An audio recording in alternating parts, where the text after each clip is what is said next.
Assalamualaikum warahmatullahi wabarakatuh. Perkenalkan nama saya Musdalifah, berperan sebagai moderator dalam materi profesi pendidikan dari kelompok 3.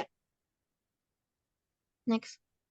Adapun anggota kelompok saya yang pertama adalah Muhammad Dirjas Arif Cangara, yang kedua Musdalifah M saya sendiri, dan ketiga adalah Muhammad Ruhul Mujahid. Pada pertemuan kali ini, kelompok saya akan membahas topik dengan judul Guru sebagai Tenaga Profesional. Adapun poin yang akan dijelaskan terdapat 5 ya. Yang pertama adalah definisi guru sebagai tenaga profesional. Yang kedua adalah pentingnya pengembangan profesional dalam lingkungan kependidikan. Yang ketiga adalah inovasi metode pengajaran dan pembelajaran oleh guru. Yang keempat, etika profesi guru dalam konteks pendidikan kontemporer. Yang kelima adalah tantangan dan peluang dalam profesi guru di era digital. Untuk materi pertama, definisi guru sebagai tenaga profesional akan dibacakan oleh saya sendiri. Guru sebagai bagian dari tenaga kependidikan memiliki kedudukan yang sangat penting dalam pencapaian tujuan pendidikan di sekolah. Tujuan lembaga sekolah dapat dicapai secara maksimal apabila tenaga guru memiliki profesionalisme yang telah ditetapkan, yang meliputi profesionalisme pedagogik, profesionalisme sosial, profesionalisme profesional, dan profesional kepribadian. Profesional adalah seorang yang ahli dalam bidang keilmuan yang dikuasainya, serta dituntut bukan hanya sekedar mampu mentransfer keilmuan ke dalam diri anak didik, tetapi juga mampu mengembangkan potensi yang ada dalam peserta didik. Next. Adapun ciri-cirinya yaitu guru yang profesional akan tercermin dalam materi maupun metode. Itu ditunjukkan melalui tanggung jawabnya dan melaksanakan seluruh pengabdiannya. Guru profesional mempunyai tanggung jawab pribadi, sosial, intelektual, dan moral dan spiritual. Komitmen guru dalam mengajar guna mencapai tujuan mengajar. Yang kedua, lebih lanjut, diuraikan bahwa guru harus memiliki tanggung jawab terhadap sesuatu yang ditentukan oleh lembaga sekolah. Fungsi dan peran guru. Fungsi dan perannya itu mendidik, mengajar, membimbing, dan melatih. Sama halnya dengan tugas guru, fungsi tersebut memiliki fungsi yang berbeda-beda.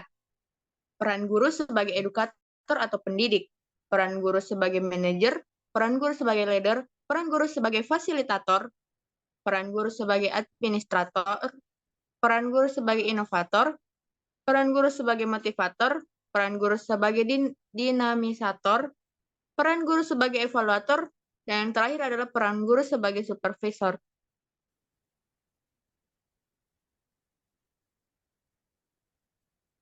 Baik, untuk materi selanjutnya, yaitu pentingnya pengembangan profesional dalam lingkungan peserta didik, akan dibacakan oleh Muhammad Dirjas Arif Cangara. Kepadanya saya persilahkan. Baik, terima kasih atas kesempatan yang diberikan.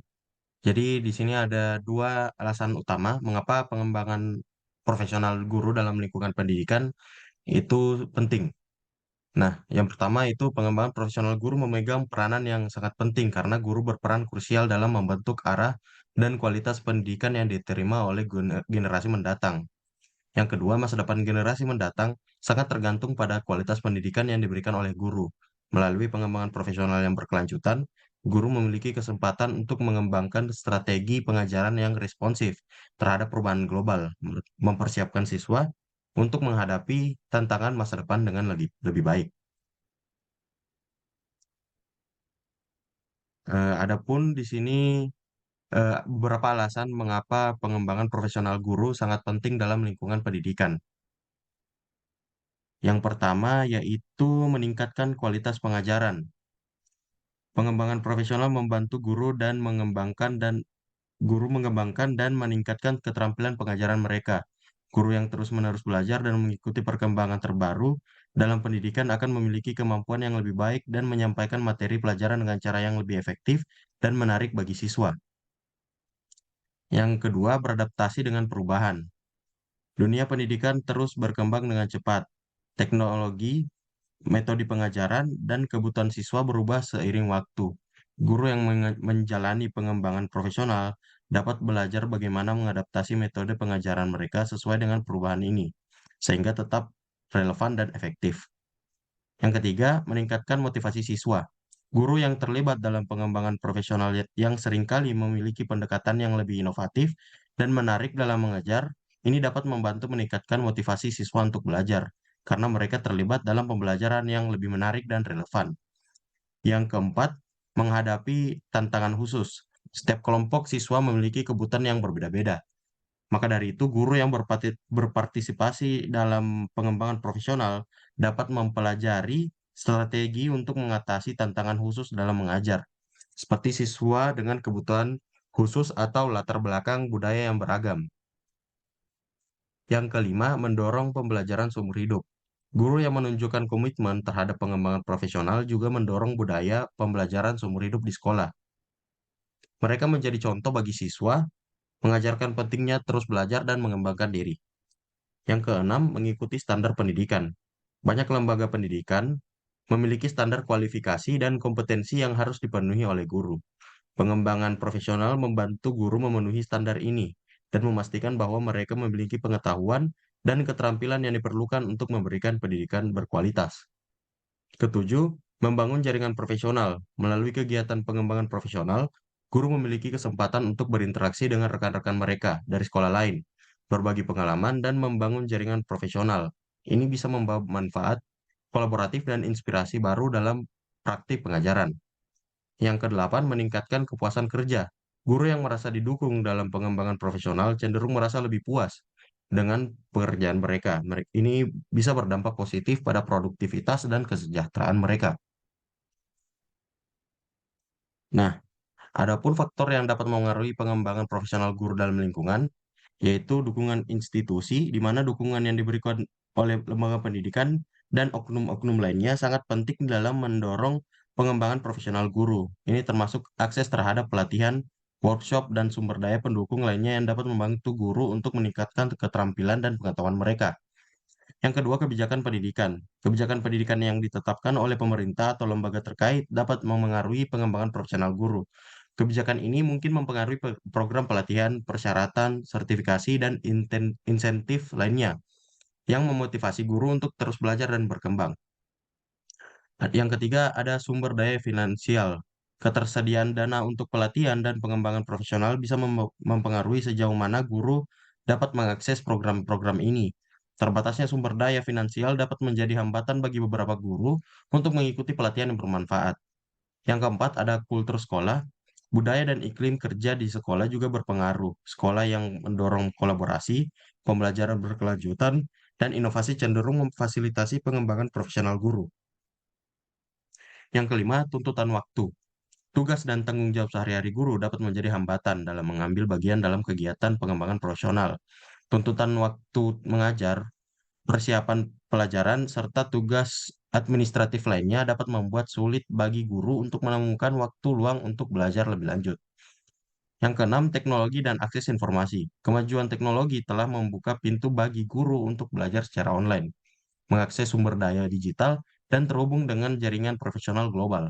Namun tidak semua guru memiliki akses yang sama terhadap teknologi dan informasi yang dapat memengaruhi peluang pengembangan profesional mereka.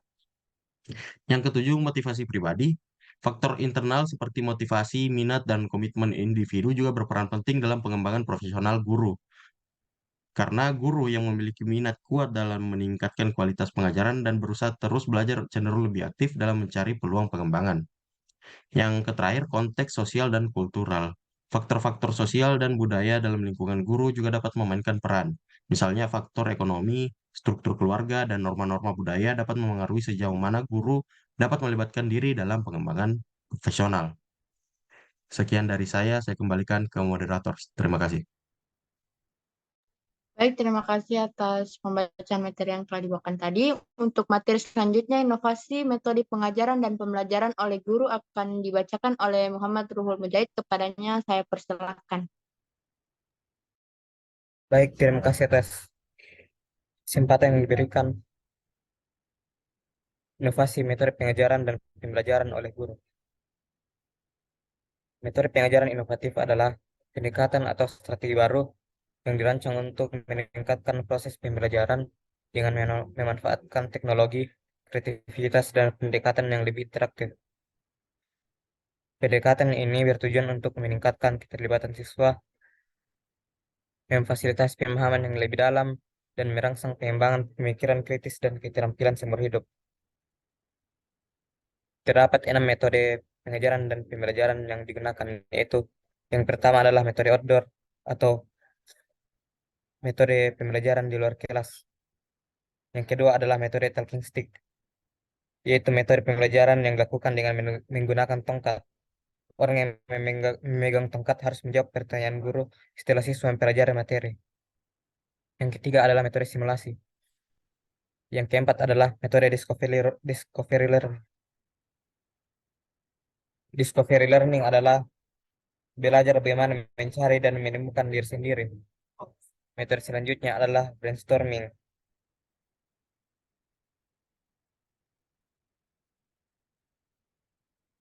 Brainstorming merupakan salah satu bentuk pengembangan model diskusi. Dan terakhir adalah metode diskusi. Eh, Baik, terima kasih atas kesempatan yang diberikan. Baik, untuk materi selanjutnya yaitu next kita udah guys. Baik, untuk materi selanjutnya yaitu etika profesi guru dalam konteks pendidikan kontemporer akan dibawakan kembali oleh Muhammad Didias Al-Cangara. Kepadanya saya persilahkan. Baik, terima kasih atas kesempatan yang diberikan.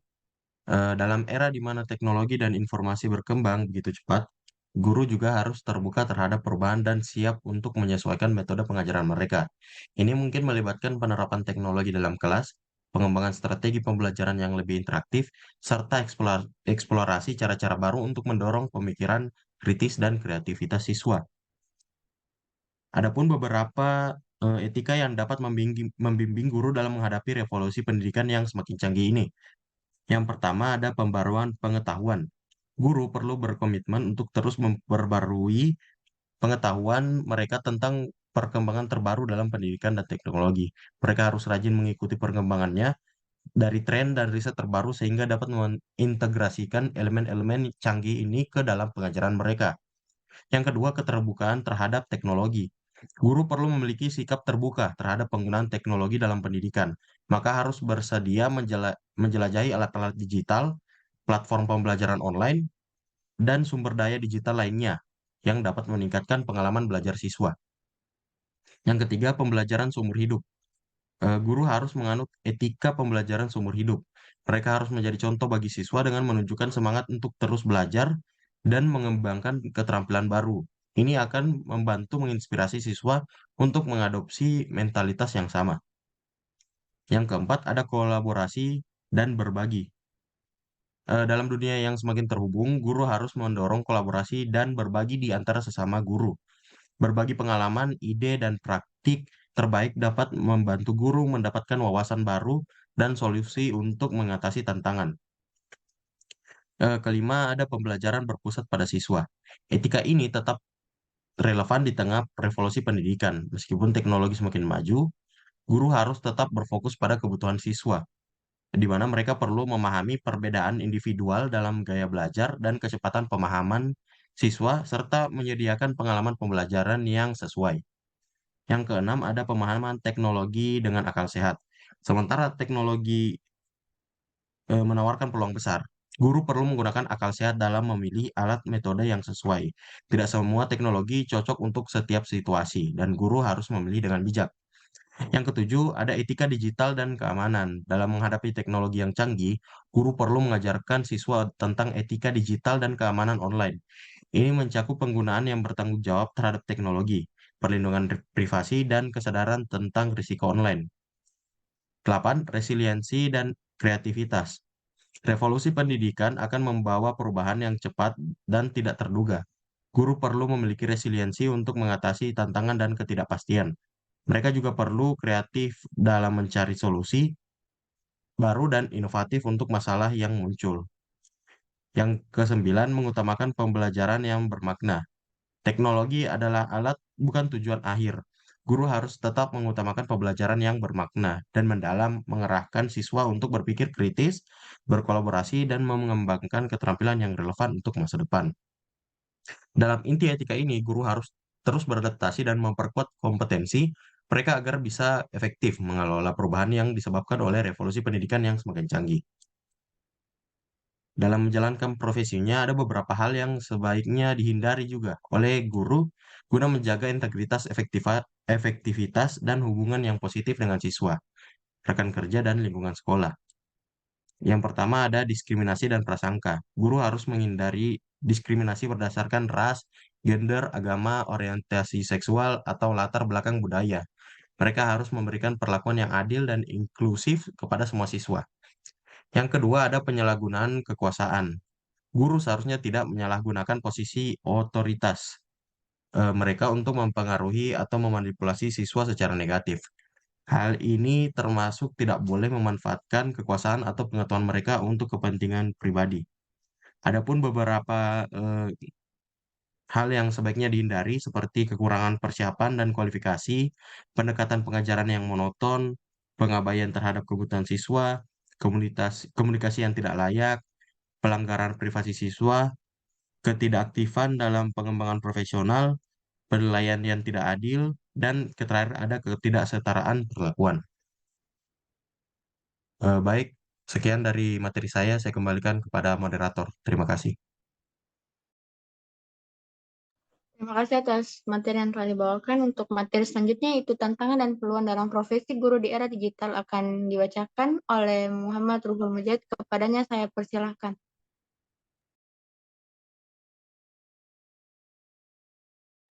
Baik, terima kasih atas kesempatan yang diberikan. Tantangan dan peluang dalam profesi guru di era digital. Era digital yang dihadapi oleh lembaga pendidikan dan perangkatnya menghadapi berbagai macam permasalahan di Indonesia. Sangat sedikit lembaga pendidikan yang mau beradaptasi dengan cepat dan berintegrasi langsung ke dalam ruang pembelajaran. Berbagai pemangku kepentingan, baik di tingkat pengelola program pendidikan maupun di pelaksana, telah menyadari bahwa era digital merupakan perubahan kondisi yang tidak bisa dihindari. Menurut Rahman Teraji dan kawan-kawan 2022, tantangan yang dihadapi guru di era digital antara lain, yang pertama adalah krisis moral akibat pengaruh ilmu pengetahuan dan teknologi serta globalisasi. Nilai-nilai yang ada dalam kehidupan manusia mengalami perubahan. Yang kedua adalah pengetahuan digital literasi, mengacu pada pengetahuan, keterampilan, dan perilaku yang digunakan dalam berbagai perangkat digital seperti telepon pintar, tablet, dan laptop, tangan, dan komputer desktop yang semuanya dianggap sebagai jaringan, bukan perangkat komputasi. Next slide.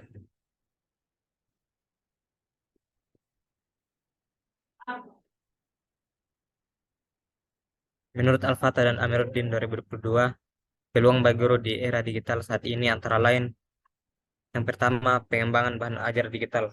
Di era digital, guru mempunyai peluang besar untuk mengembangkan bahan ajar yang berbasis teknologi.